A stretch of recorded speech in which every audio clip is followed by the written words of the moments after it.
La nuera me prohibió verme, pero mi nieto desobedeció.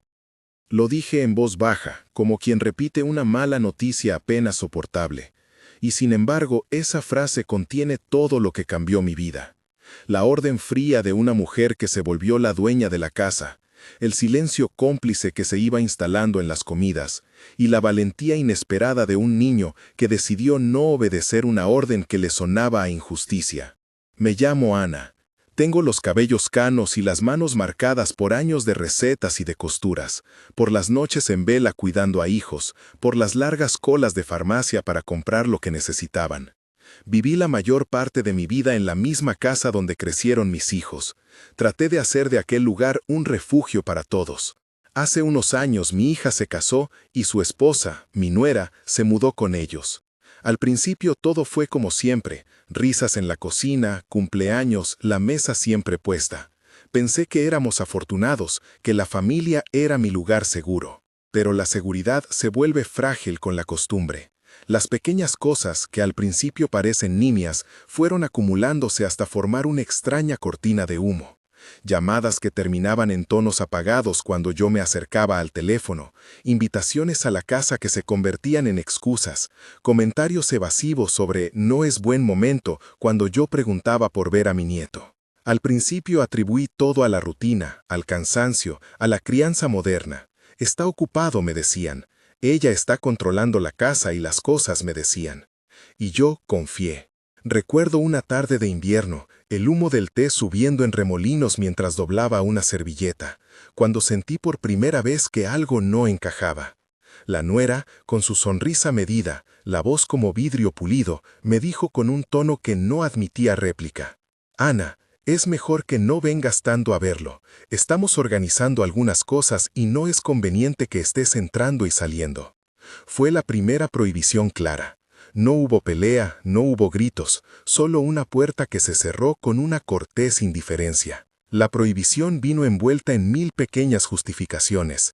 Es por el horario, es por su rutina, ella se encarga mejor ahora. Pero con el tiempo, las justificaciones se transformaron en normas. Mi hija, siempre tan blanda, tan ocupada, se convirtió en una sombra que, intentando equilibrar, prefería callar. Yo sentí, durante semanas, que me deslizaba hacia afuera de mi propia familia. Los primeros signos de alarma real no fueron dramáticos, fueron detalles, eso que uno llama instinto y que rara vez falla. Un frasco nuevo guardado en un armario que yo abría con presunción de conocerlo todo. Un papel arrugado dentro de un cajón que vi y descarté por costumbre. Movimientos furtivos al verme asomar por la puerta. Empezaron también los cambios en las cuentas, en los papeles de la casa. Mi hija hablaba menos de dinero. La nuera empezó a manejar facturas y pagos que antes eran de todos. «Déjamelo a mí», decía ella, con esa seguridad que no pide explicaciones. Yo la miraba y pensaba que tal vez era desconfianza mía, envejecimiento, paranoia de quien ha vivido demasiado. Una noche, sin embargo, mi mundo cambió en un latido. Eran las 10. Había leído hasta quedarme casi dormida en el sofá. El televisor hacía un zumbido que me arrullaba. La lluvia hacía una música fina contra la ventana, y de repente se abrieron 2 golpes suaves en la puerta. No eran golpes de visitante, eran pasos pequeños y apresurados. Abrí apenas la puerta entreabierta. Mi nieto, que tenía la costumbre de entrar de puntillas cuando quería un beso, apareció con los ojos grandes, como un animalito que ha visto algo que no debe ver. «Abuela», susurró, y su voz tembló. Su mano, que fue mi mano hace años, sostenía un sobre y algo envuelto en una servilleta blanca. Tenía el cabello revuelto, la chaqueta de la escuela aún puesta, y ese olor a niño que no se perfuma. Sudor y chocolate. Me miró con una mezcla de vergüenza y decisión. «No le dije a mamá», murmuró. «Ella dijo que no te diera esto». Si hubiese sido cualquier otra cosa, lo habría regañado por desobedecer. Pero cuando abrí el sobre y vi la cosa dentro, el regaño se perdió en la garganta. Era una foto, y otra, y luego notitas dobladas con letra apurada. Y había, envuelto en la servilleta, un pequeño frasco. No era grande, no parecía de medicina común, pero algo en su peso me hizo entender que aquello no era inocente. Mi nieto se quedó atrás de mi puerta, como esperando castigo. Su pecho subía y bajaba con rapidez. Ella dijo que si me veía dártelo me castigaría, dijo. Pero, abuela, yo no quiero que te pase nada. En ese instante sentí una especie de escalofrío que recorrió mi columna. No supe si lo que me aferraba era el miedo o la incredulidad. ¿Quién en su sano juicio le prohíbe a una abuela ver a su nieto? ¿Para qué se oculta un frasco en un cajón si no es porque ese objeto tiene un propósito? Mis manos, que han cocinado sopas y arropado hermanos, comenzaron a temblar. Puse la foto sobre la mesa y la luz del pasillo para leer mejor. Las fotos eran simples. Una taza en la cocina, con una mancha oscura en el borde. Otra tomada desde arriba de la mesa, donde se veía una cápsula o polvo en un plato pequeño. Una que parecía una agenda con fechas marcadas. La letra en las notas era de adulto, apurada, con una caligrafía que intentaba ser discreta. En la primera nota estaba escrita una palabra que me hizo un nudo en la garganta: horario. En otra, la frase «cuando esté sola». No había instrucciones precisas, no había detalles técnicos, y eso fue, curiosamente, lo que me aterrorizó. No era un manual, era un plan. Cerré los ojos un segundo. Vi la cara de mi hija cuando era pequeña, su risa en la cocina, su mano en la mía. Vi a ese pequeño, que ahora me miraba como si fuera mi guardaespaldas, como si yo fuera la frágil que debía proteger. Y pensé en todas las noches que había pasado en aquella casa, en las décadas en las que un vaso de agua y una medicina humilde eran mis preocupaciones. Nunca imaginé que la amenaza podía venir desde adentro. «¿Dónde lo encontraste?», le pregunté, con la voz que trataba de recuperar calma. «En un cajón. Ella siempre guarda cosas en ese cajón», contestó él. «Yo estaba buscando una foto para la tarea y vi la servilleta. Abuela, yo no sé, me dio miedo». Lo abracé. Ese abrazo fue todo: calor, aviso. Dentro de mi corazón se instó a algo primitivo, protector, como si los años se desvanecieran y yo volviera a ser quien cuida. Le inventé una tontería, le dije que era tarde, que guardara sus cosas. Pero sabía que no podía dejar aquello así. No podía quedarme con un frasco envuelto en una servilleta, con la nota. Eso era una evidencia. Era algo que hablaba de intención. Y en la casa, las decisiones habían dejado de ser públicas. Esa misma noche llamó una amiga, Fátima. La conocía de años, abogada, de voz firme, de manos rápidas. Sin contarle todo, le dije que tenían que vernos al día siguiente, que había encontrado algo, que no lo podía manejar sola. En la oscuridad, antes de cerrar los ojos, vi la servilleta en la mesa, como una pequeña bandera de alarma, y sentí que la casa se había convertido en un tablero de ajedrez. A la mañana siguiente, el concurso entre la rutina y la sospecha siguió. Mantener la calma se volvió una tarea. El desayuno fue el de siempre: miradas medidas, cucharas que golpeaban tazas silenciosas. La nuera, que siempre aparecía en el momento preciso para ser la anfitriona, se movía con esa naturalidad estudiada que ya conocía.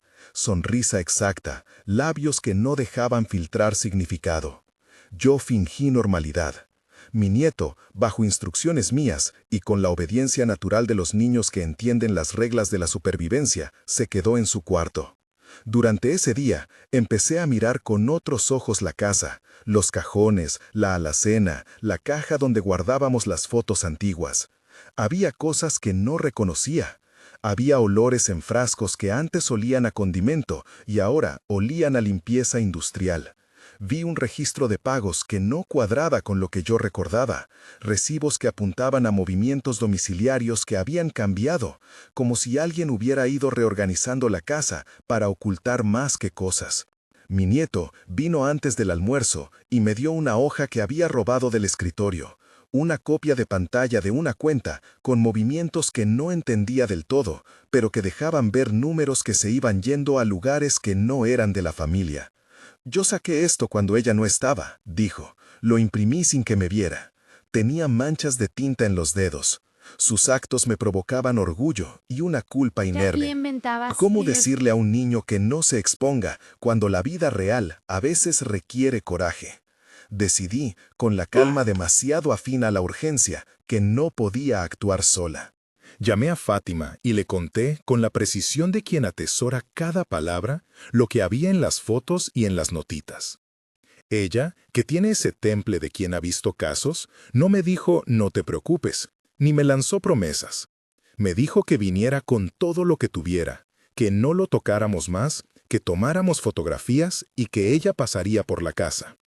Explicó, en términos sencillos, que lo primero era preservar la evidencia. No tocar, no limpiar, no mover. Sonaba técnico, y sin embargo me dio consuelo. Fue la primera voz adulta que me sostuvo sin minimizar el peligro. Esa tarde, mientras esperaba, volví a mirar las fotos. En una de ellas, un cronograma con marcas en días específicos, había una palabra que se repetía: siempre. La caligrafía tenía un trazo decidido, sin vacilaciones. Me costaba creer que quien había escrito aquello fuese la persona que tantas veces me había invitado a tomar el té. Miré la taza en la repisa, intacta, y entendí que la máscara que usamos para convivir puede esconder una decisión. Era una traición íntima, distinta a un golpe o a una discusión. Era el diseño de un plan para sacar lo que era mío, o quizá, peor, para dañarme. Mi nieto trajo más cosas sin que la nuera lo supiera. Un sobre con extractos bancarios, una lista de nombres y un recibo con un pago a un abogado que yo no conocía. Me costó leer los números y asociarlos con lo que realmente implicaban. Pero Fátima, cuando llegó, supo ver al instante lo que para mí era un rompecabezas. Hay movimientos que parecen transferencias para liquidación de bienes, dijo con voz baja. No entró en tecnicismos. Usó palabras que yo podía entender: manejo de patrimonio, pagos inusuales, registro de compras no autorizadas. No me prometió sentencias, habló de pasos, pruebas, peritajes, órdenes. Su plan, sencillo y a la vez resistente, me dio una ruta en un mar de dudas. Antes de que pudiéramos actuar, la nuera apareció en la cocina. Había llegado temprano del trabajo, con esa sonrisa que se pone cuando sabe que controla la escena. Me miró con una mezcla de curiosidad y superioridad. ¿Todo bien?, preguntó. Sus ojos escudriñaban, pero su voz no traicionó sorpresa. Yo sentí que mi boca estaba seca. Dentro de mí se debatía el impulso de confrontarla, de gritarle las fotos, las notas y los papeles. Pero Fátima me tocó el brazo y me dio una señal mínima: calma. Ella se acercó con tal naturalidad, con la tranquilidad afilada de quien trae a su espalda experiencia en tribunales, que la nuera se relajó. «Solo vinimos a ver a Ana», dijo la nuera, con una amabilidad que no encajaba con lo que esa mañana había escuchado. «¿Todo bien?». Sus manos estaban limpias, su reloj reluciente. En su bolso, sin saberlo, estaban las piezas de la evidencia que mi nieto había ido tomando sin permiso. Yo fingí una respuesta. Dije algo como que estábamos bien, que teníamos un poco de confusión con papeles viejos, lo más neutro que pude. Ella se alejó, siguió su rutina. Su sonrisa volvió a ser un telón que cubría cualquier sospecha. Pero yo sabía que algo había cambiado esa mañana. La solidaridad había tomado forma con Fátima, y la casa había dejado de ser un opaco refugio para convertirse en escenario de una investigación posible. Después de que se fue, cerré la puerta y apoyé la frente contra la madera. Sentí que la casa, durante años mi seguridad, ahora era una trampa. Me costó aceptar que la amenaza venía de alguien a quien había abierto la vida. Sentí rabia, sí, una rabia serena que arde como carbón lento. Y también sentí gratitud por mi nieto, por haberme traído la evidencia aún sabiendo las consecuencias. A veces la valentía tiene la cara de un niño que no quiere perder a la abuela. Esa tarde organizamos todo con la meticulosidad de quienes preparan una pequeña operación. Fotografiar las evidencias sin moverlas, guardar las copias en varios lugares, anotar fechas y horas. Mi nieto, sentado en el borde del sofá, me miraba con una mezcla de orgullo y cansancio. No te preocupes, abuela, susurró. Si algo pasa, yo diré la verdad. Sus palabras me golpearon con fuerza. No era un héroe, pensé. Era un niño que sabía lo que la verdad significaba. Fátima nos enseñó cómo documentar sin arriesgarnos. Tomar fotos desde distintos ángulos, numerar las pruebas, no tocar el frasco sin guantes, guardar las notas en un sobre cerrado.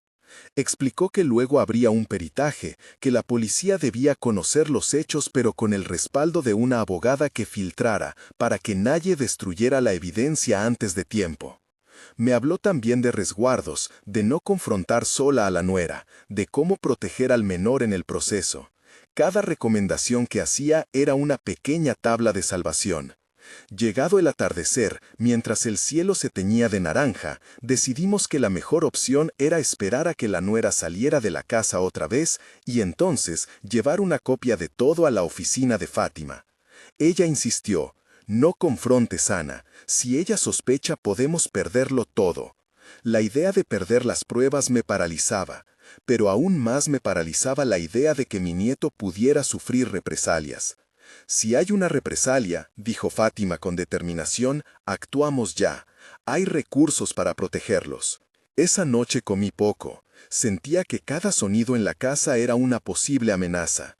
La llave que abre la puerta, el crujido de una madera, el timbre. Dormí con la luz encendida, escuchando cada respiración del piso de arriba. En más de una ocasión me levanté para mirar las sombras, para asegurarme de que el frasco estaba en el mismo lugar, de que las fotos estaban ordenadas. No quería que la casa me traicionara de nuevo. El plan que armamos fue sencillo pero arriesgado. Llevar copias a Fátima, ella contactaría a la policía si lo veía prudente, y yo debía aparentar normalidad. Mi nieto debía actuar con naturalidad, asistir a clase, volver a su rutina. La abogada insistió en la paciencia táctica. A veces la urgencia nos juega en contra. Si la policía entra sin un plan, alguien puede destruir la evidencia. Nosotros debemos protegerla, hasta tener resguardo legal. Sin embargo, la paciencia es un lujo cuando sientes que tu vida está en juego. Al día siguiente, al mediodía, mi nieto apareció con un nuevo papel escondido en el bolsillo. Sus ojos estaban enrojecidos de tanto dormir poco. Tembló al darme la hoja.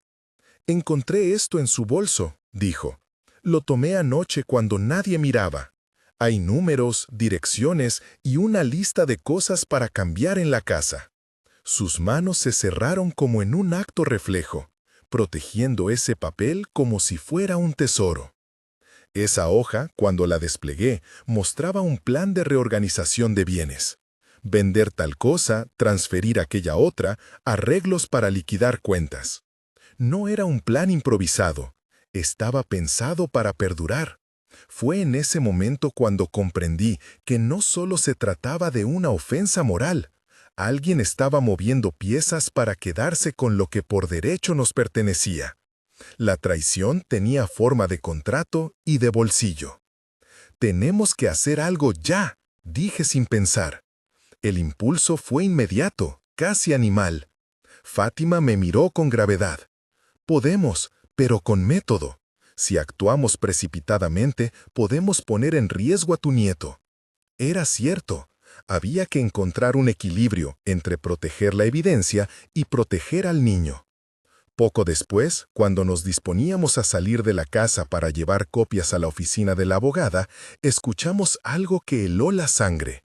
La puerta principal se abrió y se oyó la voz de la nuera en la escalera. «Ana, ¿estás en casa?»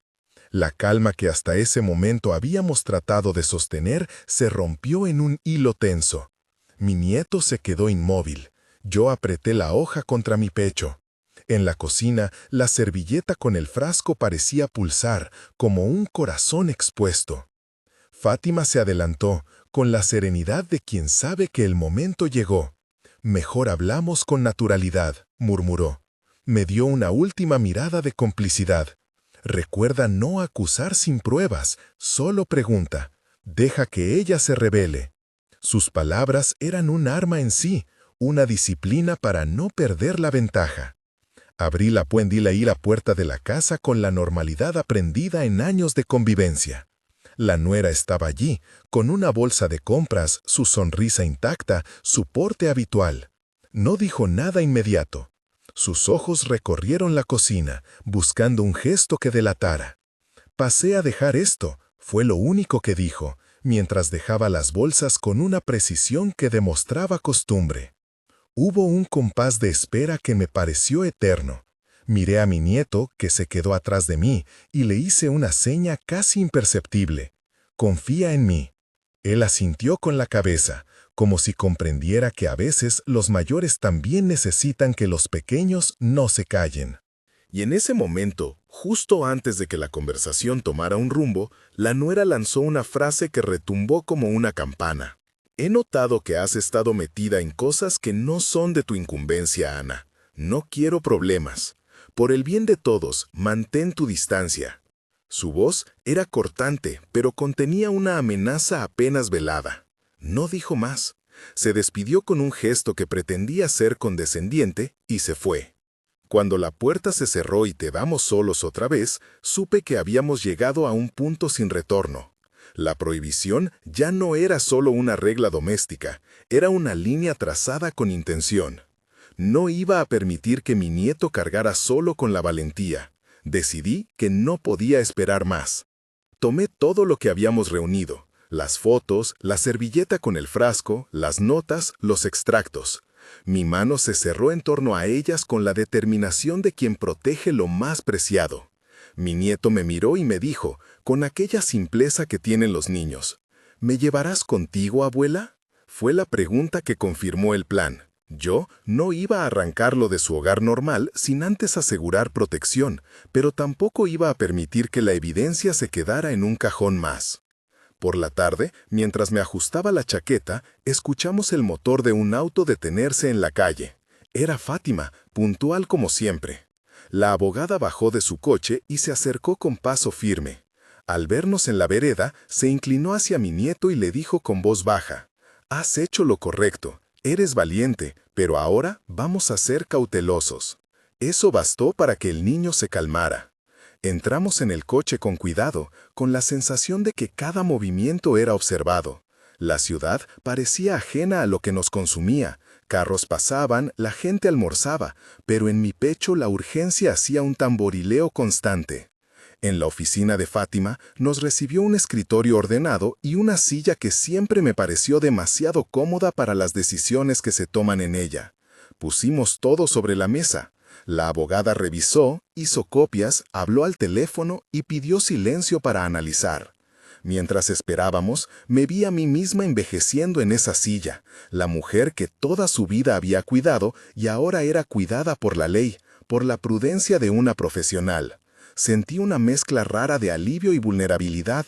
Hablamos durante horas, repasando cada detalle, intentando armar un rompecabezas que parecía tener piezas de traición, de ambición y de frialdad calculada. Fátima nos explicó que debía contactar a la policía de forma estratégica, que un peritaje debía realizarse y que la evidencia debía custodiada. «No vamos a ir como personas ofendidas a provocar una escena», dijo. «Vamos a presentar lo que hay y a pedir una investigación formal. Si hay sustancias peligrosas, el peritaje lo dirá». No dio fechas ni juramentos, habló de pasos. Esa frialdad profesional fue lo que necesité para no caer en la desesperación.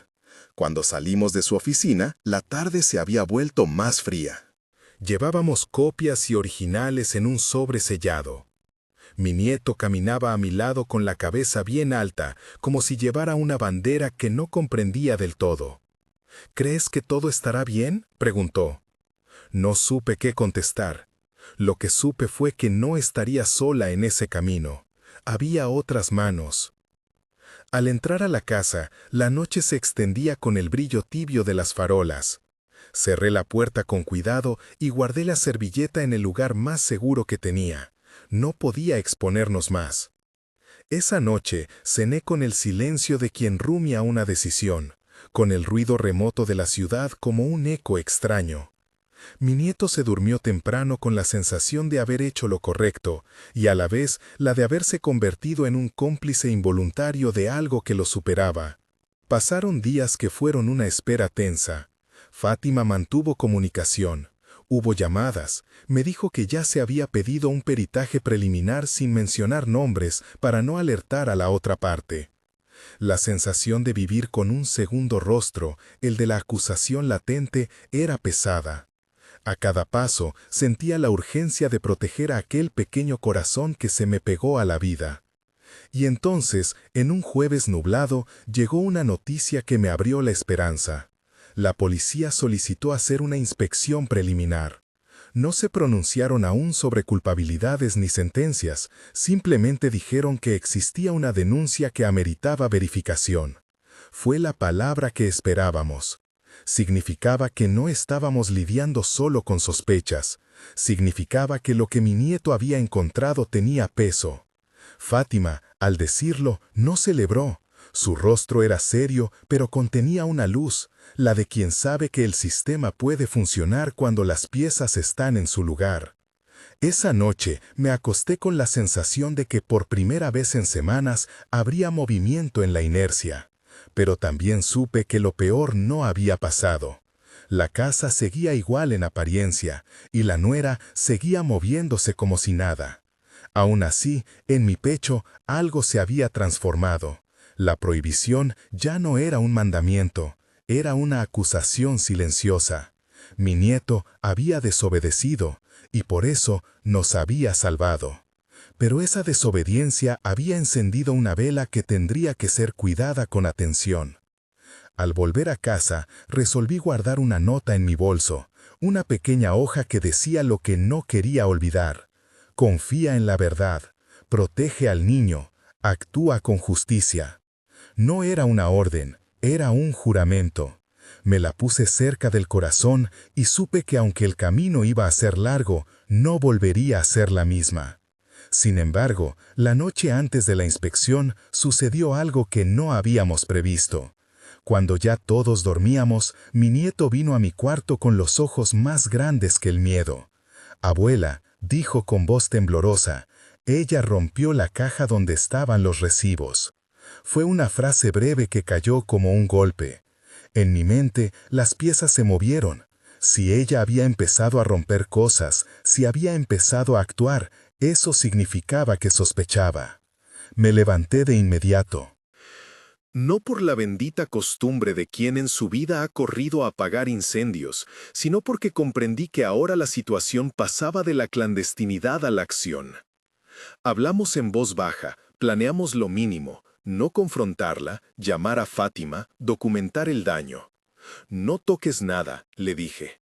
Él me miró, asintió. Su silencio era la validez de nuestra alianza. Y en ese instante supe que la historia apenas comenzaba a mostrar sus verdaderas caras. Mientras lo veía volver a su cuarto, sentí un peso firme en el estómago. La casa ya no era un simple hogar, era un escenario con testigos mudos. La prohibición de la nuera había perdido su poder. Porque en nuestra historia, la desobediencia de un niño se volvió la chispa que permitió ver lo que se ocultaba. Pero la chispa también trae fuego, y el fuego necesitaría manos expertas para que no consumiera lo que todavía podíamos salvar. Guardé bajo llave la servilleta y las copias, respiré hondo y me preparé para el día siguiente, que sería crucial. En la madrugada, cuando la casa quedó en silencio y la ciudad respiraba, me quedé escuchando el tic-tac del reloj. Conté las horas como quien cuenta oraciones. Sabía que no sería fácil. Sabía que vendrían interrogatorios, peritajes, miradas de incredulidad y también murmullos de compasión. Y mientras la noche se alargaba hacia un amanecer que prometía cambios, me aferré a una imagen, la de mi nieto, pequeño y decidido, sosteniendo un sobre en sus manos y eligiendo la verdad por encima del temor. Esa imagen me dio la fuerza para seguir, porque en el corazón de todo eso entendí algo que hasta entonces solo intuía. La verdad, aunque oculta, encuentra siempre un resquicio por donde asomar. Mi nieto encontró ese resquicio, y nosotros, a partir de ese acto de desobediencia, comenzaríamos a recuperar lo que éramos. La mañana de la inspección amaneció gris. La policía llegaría a mediodía. Mientras me preparaba, bajé al salón y encontré el frasco envuelto en la mesa, como si la noche anterior hubiera querido devolvérmelo en testimonio. Lo miré sin tocarlo. Pensé en la nuera, en su voz que marcó la prohibición. Pensé en mi nieto, en su mirada decidida. Y supe que lo que vendría no sería sencillo, pero tampoco sería el final. Salimos de la casa con una sensación de paso decisivo. Al doblar la esquina, la calle estaba tranquila. No sabía entonces que en apenas unas horas, una serie de miradas y pruebas pondrían en marcha algo que nos sacaría de la incertidumbre. Pero eso pertenece a otra parte de la historia. Ahora, en esta mañana fría, sentí la certeza de que habíamos hecho lo correcto al no callar. Y mientras avanzábamos hacia la policía, sentí que la prohibición tenía por fin una respuesta: la desobediencia de un niño que no quiso permitir que la abuela fuera borrada de su propia vida. La inspección comenzó como un gesto seco y oficial. 2 patrulleros, las sirenas apagadas para no alarmar al vecindario, y 3 uniformados que entraron con la calma de quien ejecuta una tarea que debe ser minuciosa. Recuerdo que el aire dentro de la casa olía a café frío y a cera de muebles. De repente, esos olores se mezclaron con el olor metálico de la ansiedad.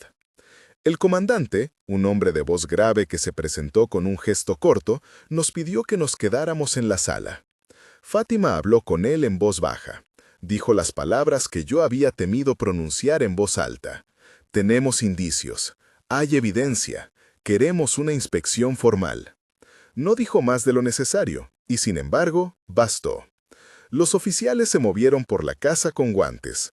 Miraban con interés profesional los cajones, las superficies, las tazas de té que todavía humeaban en la bandeja de la cocina. Uno de ellos sostuvo el frasco envuelto en la servilleta, como si fuera algo frágil y peligroso al mismo tiempo. Me quedé quieta, observando cómo dejaban huellas digitales protegidas con bolsas plásticas sobre sus manos. Sentí una mezcla de alivio y terror. Ver la escena me dio la certeza de que ya no éramos 2 voces haciéndose preguntas en la noche. Éramos un caso. Y un caso, en manos de la policía, tenía la posibilidad de convertirse en algo que la justicia podría mirar. La pericia comenzó por lo visible: fotos, notas, el frasco. El técnico tomó fotografías con un equipo que emitía un leve zumbido. Se acercó con una linterna y miró la etiqueta de un frasco vacío con una requisitoria profesional. «Lo llevaremos al laboratorio», me dijo sin levantar la vista. No atendía a mi miedo, atendía a su trabajo. Eso me dio solidez. Fátima estuvo todo el tiempo en silencio, vigilando que el procedimiento fuera correcto, anotando nombres y números, pidiendo que se levantaran actas. La abogada me explicó con tranquilidad que ese traslado al laboratorio era clave. En el análisis podrían determinar si había restos de alguna sustancia y con eso enlazar la evidencia con un posible intento de daño. Mientras los investigadores trabajaban, la nuera llegó a la casa. Había salido, dijo, a comprar unas cosas, pero el ritmo de su llegada no fue inocente. La vi bajar del auto con la misma compostura que la había acompañado hasta ahora.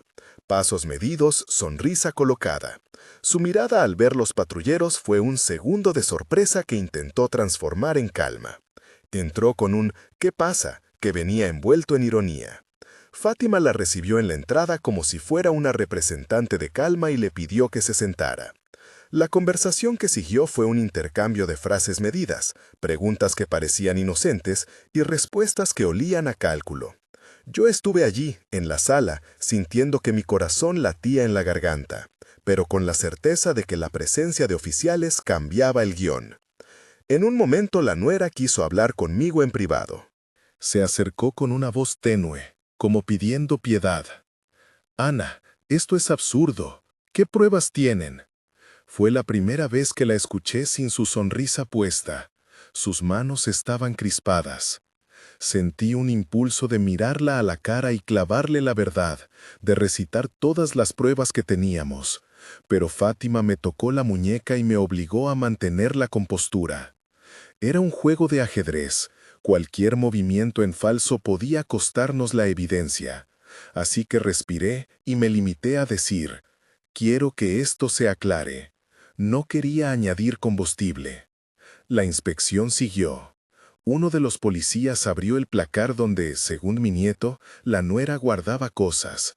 Dentro encontraron frascos ordenados, etiquetas, algunas botellas de limpieza y un par de recipientes sin identificación. Tomaron muestras. Otro halló en una repisa una taza que, por la fotografía que habíamos mostrado, tenía una mancha en el borde. El técnico tomó muestras del borde, las guardó en un sobre que parecía sellado con la seriedad de un rito. Me crucé con la mirada del comandante y vi que algo se movía en su interior, la curiosidad profesional y la sospecha. No sé decir si fue en ese minuto cuando supe que había esperanza, pero sí puedo decir que la presencia de esos guantes y esas bolsas donde metían los objetos me devolvió una noción de cuidado que desde hace tiempo no sentía. Cuando los oficiales preguntaron por la disposición de las cuentas y los movimientos financieros, les entregamos las copias que mi nieto había obtenido. Había extractos con transferencias que no entendíamos y recibos que no coincidían con lo que sabíamos del manejo del hogar. Fátima explicó con calma que quería que se investigaran también las posibles maniobras financieras que estaban ocurriendo. El comandante asintió. «Lo vamos a investigar todo», dijo. No prometió resultados, prometió trabajo. Y la palabra investigar en la boca de un policía tiene una fuerza particular. Significa que alguien pondrá la lupa donde antes solo había sospechas. Durante el cateo, así denominó el comandante la inspección completa que estaban haciendo, la nuera perdió un poco los modos. En un momento, se acercó a su bolso como buscando algo y uno de los oficiales se lo pidió. «¿Qué busca?», le preguntó el comandante. Ella tartamudeó y dijo que nada. Sus ojos, sin embargo, la delataron. Al revisarlo, los policías encontraron más papelitos, una agenda con anotaciones y sobres con nombres. Fue un momento en que los gestos se convirtieron en palabras. La agenda, abierta, mostraba fechas y notas que junto con las fotos y el frasco comenzaban a componer un patrón. Yo sentía la garganta seca, pero también una cierta claridad. Lo que habíamos guardado en silencios y sobres ahora hablaba en voz alta. La nuera perdió el control bajo la mirada policial. Empezó a hablar fuerte, a negar, a insultar. Su máscara se rompía en pedazos. Dijo que todo era un montaje, que éramos gente intrusa, que mi nieto era un mentiroso. La rabia le daba fuerza hasta que la autoridad la acalló. Uno de los oficiales la invitó a acompañarlos a la comisaría para prestar declaración. No hubo esposas en ese momento, pero su rostro mostró la sorpresa de quien se topa por primera vez con consecuencias. Mientras se la llevaban, la vi mirar hacia mí con una furia que no se escondía. No me asustó como antes, me dio lástima. Había algo torcido en esa mirada que, por un instante, pareció humana bajo la presión. La declaración de mi nieto fue delicadamente tomada. La policía se aseguró de que un psicólogo de la fuerza lo acompañara, no para interrogarlo de forma invasiva, sino para protegerlo. Él dijo lo que había visto, cómo había encontrado la servilleta, cómo había guardado la foto, cómo le había temblado la mano al traérmelo. Dijo la verdad de niño con la claridad de quien no pesa consecuencias. Su valentía no fue puesta en el altar, fue registrada con cautela porque, en la ley, la palabra de un menor tiene que ser cuidada. Fátima me miró con esa mezcla de orgullo y temor, orgullo por la valentía del niño, temor por las secuelas que ese acto podría dejar en su interior. A las pocas horas, la nuera fue detenida.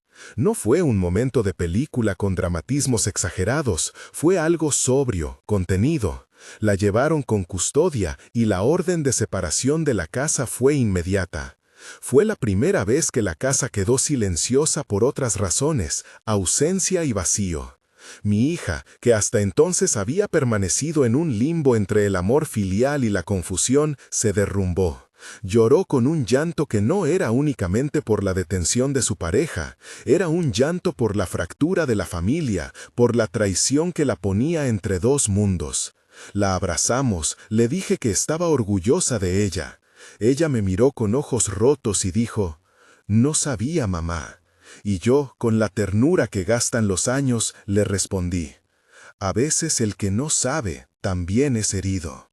La investigación siguió su curso. Hubo peritajes que tardaron semanas, pero que comenzaron a dar resultados preliminares. En las tazas se detectaron restos compatibles con una sustancia que no debía estar allí. En la servilleta se hallaron huellas que vinculaban algunos de los objetos con la persona que se había llevado la vida cotidiana. Los informes no eran una sentencia, eran indicios, pero los indicios son la sangre fría de un proceso. Paralelamente, el examen de los movimientos financieros mostró transferencias sospechosas que tendían a concentrarse en una cuenta que no era de la familia. Fátima presentó esas pruebas como parte de un cuadro mayor, la suma de las intenciones, la planificación y las acciones. Ella no gritó victoria, fue paciente, y la paciencia fue la que nos mantuvo en pie. Durante ese tiempo apareció el ruido de la televisión, las miradas de vecinos, los susurros. Sentí que la curiosidad pública mezclaba lástima y escándalo, y a veces eso dolía más que la ofensa. Aprendí a mirar de frente la incomodidad. La verdad no busca ser hermosa, busca ser dicho. Algunos conocidos se acercaron a preguntarnos con timidez: ¿cómo estáis? Otros evitaron la mirada. Pero hubo gestos que me calaron hondo. La vecina que dejó una bolsa con comida en la puerta, el portero que preguntó por mi nieto y se ofreció a acompañarlo a la escuela, una misa silenciosa de amigas que enviaron oraciones. Fueron esas manos, pequeñas y concretas, las que me recordaron que no estaba sola. La vida en los meses siguientes fue una mezcla de audiencias, trámites y la lentitud que impone la investigación. Nos mudamos por un tiempo a la casa de una prima. La mudanza fue una mezcla de alivio y pérdida. Dejar aquel lugar que fue testigo de tantas historias no fue fácil. Pero la seguridad de no estar en la misma casa donde se había gestado la traición nos dio aire. Encontramos un departamento pequeño, con una cocina casi igual a la anterior, pero sin los muebles que me hablaban de la vida robada. La vida cotidiana se rearmó poco a poco. Volver a poner la mesa, matricular al nieto en un nuevo cole, aprender a dormir sin estar alerta toda la noche. La terapia con la doctora Berta fue una de las columnas que nos sostuvo.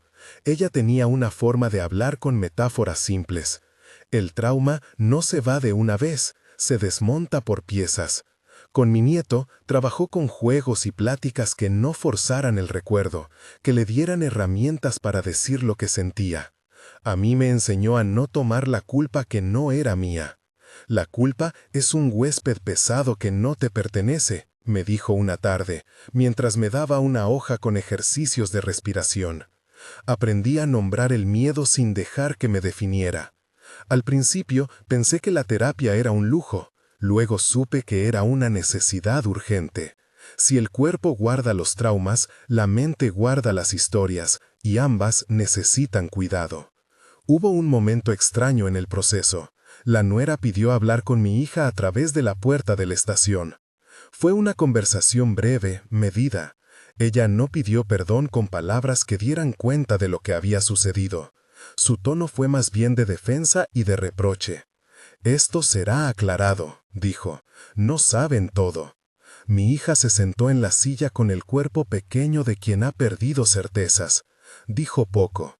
Fue una escena de distancia y dolor. Me dolió ver a mi hija así, porque parte del daño era la fractura que se había instalado entre lo que ella había querido creer y la evidencia que ahora la confrontaba. La familia quedó herida de formas que no se curan con rapidez. La detención de la nuera no selló nada, solo dio inicio a un proceso.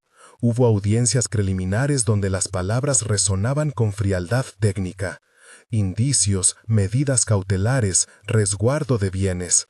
El resultado final de aquello no se anunció públicamente en la forma de una sentencia en esos días. Lo que hubo fue un proceso que siguió su curso y que dejó una marca en nuestras vidas. No puedo enumerar fechas ni términos legales exactos, porque la historia que cuento es la de lo que vivimos, no la de los papeles. Puedo, sin embargo, decir con verdad que la investigación avanzó y que hubo medidas que nos protegieron y nos permitieron recuperar parte de lo que se había intentado desviar. Recuperaciones parciales llegaron mediante gestiones y acuerdos. No fue la restitución total de lo perdido, pero sí fue la reconstrucción de lo imprescindible: seguridad, hogar y protección para mi nieto. En el camino de la reparación aprendimos lecciones duras. Aprendí a no culpar a mi hija por haber confiado. Aprendí que el amor puede cegar y que los abusadores a menudo visten de normalidad. Aprendí que la deuda de explicar lo sucedido a la comunidad no la tenemos nosotros solos. Quien traiciona a una casa no solo lastima a sus integrantes, sino que trastoca el tejido social que allí se anida. Aprendí también que la verdad, cuando se trabaja con cuidado, tiene la fuerza para aparecer. Mi nieto recibió reconocimiento informal en la escuela por haber sido honesto y por haber protegido a su abuela. No fue un premio con la magnitud que merecía, fue una palmadita en la espalda que vino acompañada de atenciones para que siguiera adelante. La reconstrucción doméstica fue lenta. Vendimos algunas cosas que habían pertenecido a la casa antigua. Con ese dinero hicimos arreglos, pagamos gestiones y compramos muebles nuevos. No hubo lujos, lo que se hizo fue práctico. Mi nieto eligió una estantería para sus libros y una lámpara nueva. Decidió que quería una bicicleta y en su primera salida con ella vi una risa que creí haber olvidado. Pequeños ritos cotidianos volvieron: el desayuno con tostadas, las tardes con deberes, la cena donde alguien contaba el día. La normalidad no regresó de golpe, regresó en migas, en piezas que fuimos recomponiendo con cuidado. La relación con mi hija tuvo altibajos. Hubo noches en que nos mirábamos sin saber qué decir. Hubo días en que las lágrimas fueron un modo de limpieza y otros en que reímos con una libertad que sabíamos frágil. Lo más importante fue que sostuvimos a mi nieto como núcleo. Lo protegimos, lo escuchamos y le enseñamos que la valentía no es ausencia de miedo, sino la decisión de actuar a pesar de él. Con el tiempo, ella pudo ver con más claridad lo que la había envuelto. No era incapacidad suya, sino una red de manipulación que había trabajado con paciencia. Aprender eso fue doloroso, pero también liberador. En el terreno práctico aprendimos a blindar nuestras finanzas y a contar con asesoría. Fátima orientó sobre cómo manejar cuentas, cómo no abrir puertas a gestiones no supervisadas, cómo documentar movimientos. Fue un aprendizaje que nos dio autonomía. También hubo personas que se ofrecieron como soporte: la vecina con sus bizcochos, la profesora que se acercó a preguntar por el nieto, un grupo de la iglesia local que nos ayudó con trámites. La comunidad, a su modo, permitió que la soledad no fuera absoluta. Pasaron meses hasta que la culpa, que al principio fue una compañera constante, se hizo menos ruidosa. Aprendí a perdonar sin olvidar. No es lo mismo. Perdonar fue soltar la carga de la rabia que me consumía y canalizarla en acciones que protegiesen al niño y restablecieran una vida digna. Olvidar no estuvo en mis planes. La memoria nos enseña a no repetir patrones. Me volví más atenta a las señales, más discreta en la confianza, pero también más abierta a dejar entrar amigos y un nuevo canto de seguridad. El tiempo trajo resoluciones, acuerdos, medidas cautelares e incluso algunos reparos económicos. No todo volvió a ser como antes, no lo pretendimos. Algo quedó en el pasado con la firma de documentos y la presencia de abogados. A cambio, pudimos reiniciar. Pudimos, con pasos firmes, comenzar a reconstruir lo que la traición había intentado borrar. Compramos un libro que leía mi nieto y lo pusimos en la estantería que él eligió. Era un gesto simple, pero simbólico. Era la certeza de que la vida continuaba, de que había espacio para aprender, jugar y estudiar. Hubo momentos de contradicción, como cuando el nombre de la nuera aparecía en noticias con fragmentos secos que no contaban toda la historia, o cuando alguien hacía una pregunta malintencionada. Aprendí a colocar límites con respeto. También aprendí a no alimentar la sed de venganza. Esa es una trampa que consume. En su lugar, elegí el camino de la reparación, justicia, cuidado del niño y reconstrucción del hogar emocional. No fue fácil. A veces sentía la ira subir, otras la tristeza me dejaba sin palabras. Pero con ayuda y terapia fuimos encontrando rutas que no pasaban por la destrucción. Poco a poco, la vida cotidiana volvió a tener colores. Volví a coser. Mis manos que antes hacían mantas y arreglos encontraron la calma en labores pequeñas. Preparé sopas como solía hacer, y el nieto me dijo una noche con una sonrisa: «Abuela, sé que estás bien porque la sopa está buena». Me reí hasta llorar. Esas frases pequeñas son las que reconstruyen el alma. Las rutinas, que algún día parecieron banales, ahora eran el muro que nos protegía. El niño creció en madurez sin dejar de ser niño. Aprendió a expresar sus miedos y a contarlos en terapia, a poner palabras donde antes había silencio. La doctora Berta nos acompañó en ese proceso con paciencia. No es que se vuelva adulto de golpe, nos explicó, sino que integra experiencias y aprende a confiar otra vez. Fue un proceso lento, pero el progreso se notaba en su mirada, en su risa, en los amigos que hizo en la nueva escuela. La valentía que asumió aquel día no lo transformó en un héroe, lo transformó en un chico con una habilidad extraordinaria para la honestidad. Hubo también reconciliaciones pequeñas con mi propia historia. Aprendí a mirar mis manos y a ver en ellas no solo los años, sino la fuerza. Aprendí a aceptar que ser víctima no me definía en totalidad. Aprendí a ser una mujer que había sido empujada al borde y que, con la ayuda de otros, volvió a dar pasos. En una de las sesiones con la doctora Berta, dije, con voz temblorosa: «Tengo miedo de que un día vuelva a suceder algo así». Ella me respondió: «El miedo no se va, Ana. Lo que cambia es la forma en que te acompañas». Esa frase se me quedó y la utilicé como un mantra en las noches de insomnio. El objeto que guardé desde inicio, la nota doblada y la foto, se convirtió en un símbolo que yo llevaba en una caja pequeña. No la usaba como arma, la usaba como recuerdo de la lucidez de mi nieto y de la decisión que tomamos. Una tarde, quitando la caja del armario, encontré una carta que mi nieto dejó sin que yo la viera. «Para cuando sea más grande», decía en su interior, con su letra aún titubeante. Me conmovió hasta las lágrimas. En esa carta encontré la pureza de su corazón. No había odio, solo la certeza de haber hecho lo correcto. Con el tiempo y con los recursos que se pudieron gestionar, compramos un pequeño jardín para que el nieto pudiera jugar. Plantamos un árbol que él mismo regó. El árbol era un símbolo de algo que crecerá con tiempo, que necesita agua regular y cuidado. Al ver las primeras hojas verdes, sentí que plantábamos esperanza. Enseñarle a cuidar una planta fue una metáfora de nuestra cura: riego constante, paciencia y ternura. Llegó un día en que, sin grandes ceremonias, me detuve en la ventana y miré a la calle. El movimiento de los vecinos, las bicis, la tienda de la esquina, todo fluía. Por un momento sentí que la carga del pasado se había vuelto historia en la que ya no vivíamos a diario. No era que el dolor se hubiera ido, sino que había dejado espacio para otras cosas.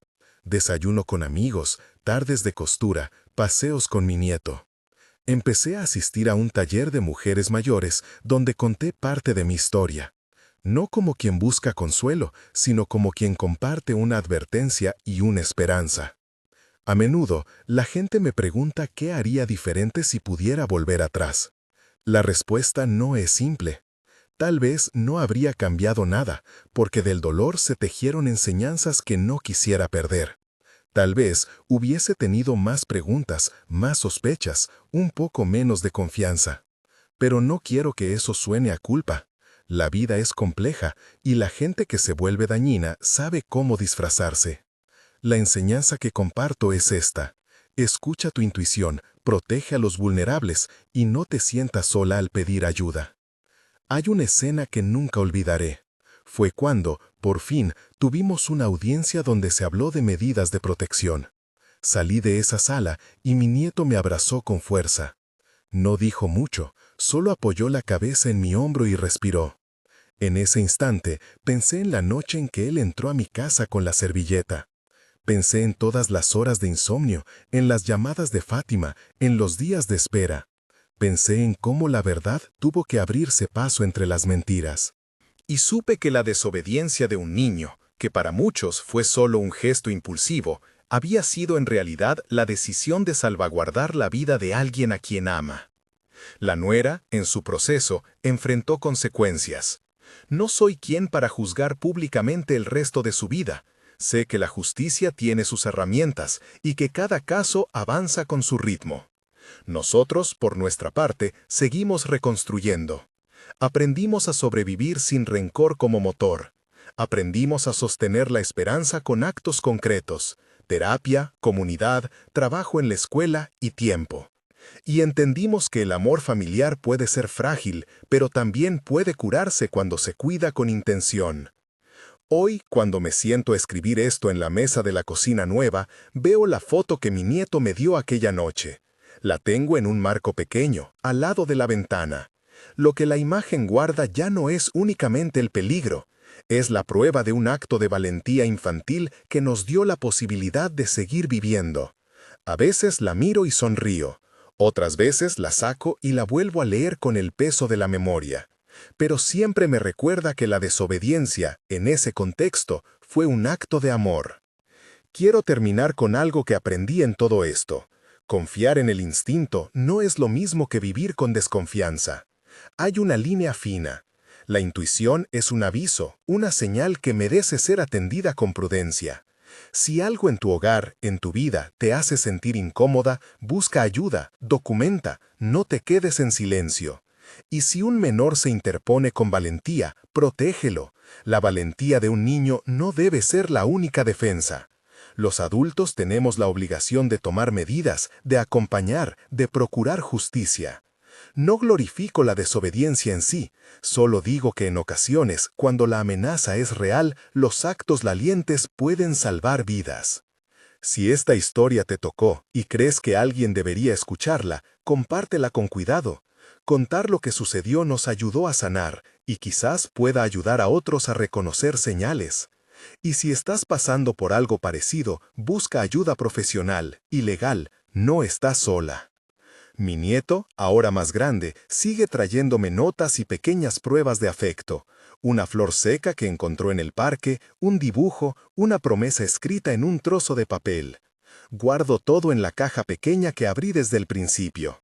Esa caja no es un recordatorio del peligro, es un cofrecito de supervivencia. Dentro está también la nota que él no debía dar y que sin embargo decidió entregarme. La leo a veces y me pregunto qué habría sido si no la hubiera encontrado. No quiero imaginarlo. Hoy vuelvo a mirarme las manos y pienso en las noches en vela, en las sopas, en las costuras y en los días de justicia. Pienso en la fuerza de un niño y en la bondad de quienes nos acompañaron. Y me reconozco como una mujer que supo levantarse, que supo pedir ayuda y que hoy, con las piezas recogidas, está dispuesta a seguir adelante. Porque al final, la vida es eso, reconstruir con cuidado, con gente a tu lado y con la certeza de que la verdad, aunque a veces tarde, siempre puede abrir un camino. Cuéntame en los comentarios qué parte de esta historia te conmovió más. Si te sentiste acompañada por estas palabras, suscríbete y comparte. A veces, una voz puede ser la luz que alguien necesita para salir de la oscuridad. Gracias por leerme y por acompañarnos en este camino de memoria y de esperanza. Gracias.